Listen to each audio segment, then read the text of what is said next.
Masechet Nedarim, résumé du Daf Pédalet.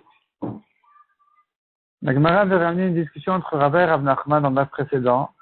En ce qui concerne une femme qui a fait un état de ne pas profiter des gens de manière générale, est-ce que son mari est inclus dans les gens ou pas? La Gemara ici ramène une objection de Rava Rav Nachman,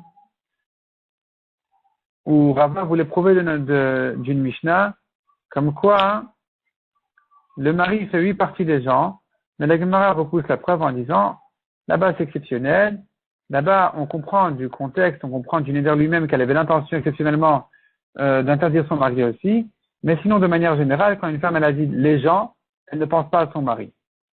La Gemara continue et ramène ce qu'on a vu dans la Mishnah, qu'une femme qui s'interdit de profiter des gens, elle a le droit de ramasser les fruits, donc le blé qui est abandonné aux pauvres.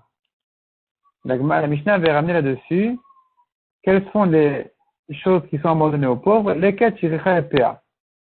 Donc le coin du champ, c'est PA, Shiricha, ce qui a été oublié dans les champs, et lesquelles c'est un épi de blé ou deux, ça c'est abandonné aux pauvres. Le propriétaire n'a pas le droit de les ramasser, les pauvres ils viennent, ils prennent ça, la femme elle a le droit de prendre tous ces fruits, ce blé-là. La Braïta demande le Gemara, pourtant on a une Braïta qui ajoute encore un cas encore une chose que la femme a le droit de prendre, c'est Maaser Ani. C'est le 10e qui est donné aux pauvres. On ne parle pas ici du 10e d'argent, on parle ici du 10e de la récolte, qui est donné, abandonné ou donné aux pauvres, comme on verra. Eh bien, ce Maaser Ani, la femme a le droit de le prendre aussi.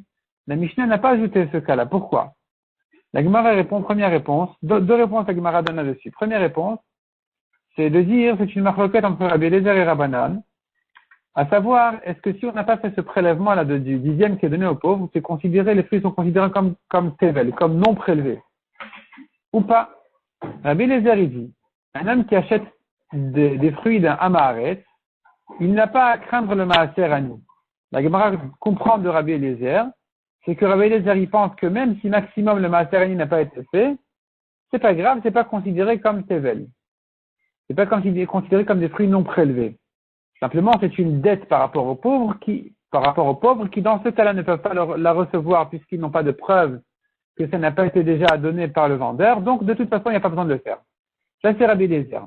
C'est le Rabbi Eliezer qui dit que tant qu'on n'a pas donné le Maaser Ani aux pauvres, plutôt, même si on n'a pas donné encore le Maaser Ani aux pauvres, les fruits ne sont pas considérés comme tevel, comme non prélevés, du moment qu'on a fait les premiers prélèvements. D'après lui, on ne donne pas le droit au propriétaire de choisir à quel pauvre donner. Puisqu'on apprend du même pasouk le droit du propriétaire de choisir à qui donner, c'est ramené dans le même pasouk qui parle du tevel. Donc si tu me dis c'est pas tevel, alors il n'aura pas le droit de choisir le pauvre. S'il n'a pas le droit de choisir le pauvre, alors la femme a le droit de venir le prendre, puisqu'il se trouve qu'elle n'a pas profité du propriétaire. C'est elle qui est venue prendre quelque chose qui est abandonné complètement. Par contre, les Rachamim disent, un homme qui achète un Maaret doit prélever, il doit craindre le Maaser Ani. Il doit reprélever le Maaser Ani. C'est la preuve. Il pense que tant que le Maaser Ani n'a pas été prélevé, on considère les fruits encore comme tevel, comme non prélevés. Et que donc ils sont encore interdits. C'est pour ça qu'il faut le prélever, même si on ne le donne pas, il faut le prélever au moins, le mettre de côté, et ensuite le manger à lui-même. Et donc, selon les Rachamim, qui craignent le tevel, ça rentre dans le pasouk qui a donné le droit au propriétaire de choisir à qui donner son prélèvement. Puisque le propriétaire a le droit de choisir à qui donner, quand la femme vient lui prendre son Maaser Ani, il se trouve qu'elle a profité de lui, et ça c'est interdit à cause de son éder. Donc voilà la manière de Rav Yosef de résoudre en fait la contradiction entre la Mishnah et la Braïta, si la femme qui a fait le neder, elle a le droit de prendre du Maaser Ani, oui ou non. Selon Rabbi Eliezer, elle a le droit au Maaser Ani, puisque le Maaser Ani n'est pas dans les droits du propriétaire de choisir à qui donner. Selon notre Mishnah, il a le droit de choisir à qui donner, et donc, elle n'a pas le droit de lui prendre son Maaser Ani. Ça, c'est la première réponse. La Gemara ramène une autre explication dans la marloquette de Rabbi Eliezer et Chachamim, qui en fait évite de dire qu'ils sont en discussion à savoir s'il a le droit de donner ou pas. Et de dire est-ce que c'est Tevel sans le Maaser Ani ou pas. Selon tout le monde, on pourrait dire que c'est lui considéré comme Tevel.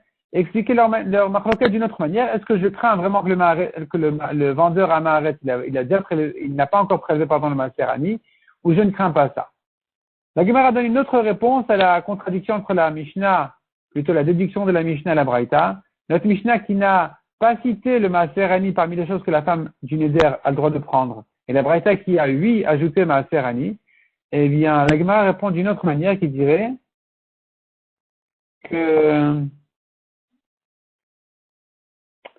ça dépend de quand et de quoi il s'agit. Il y a un Maaser Ani qui est abandonné dans les champs. Celui-ci n'est plus dans les droits du propriétaire. C'est pas lui qui décide et qui choisit quoi que ce soit. Donc la femme a le droit de le prendre. Par contre, quand le Maaser Ani est distribué dans les maisons, là c'est le propriétaire qui choisit à qui le donner. Donc la femme n'a pas le droit de le prendre puisqu'il se trouve qu'elle a profité de lui.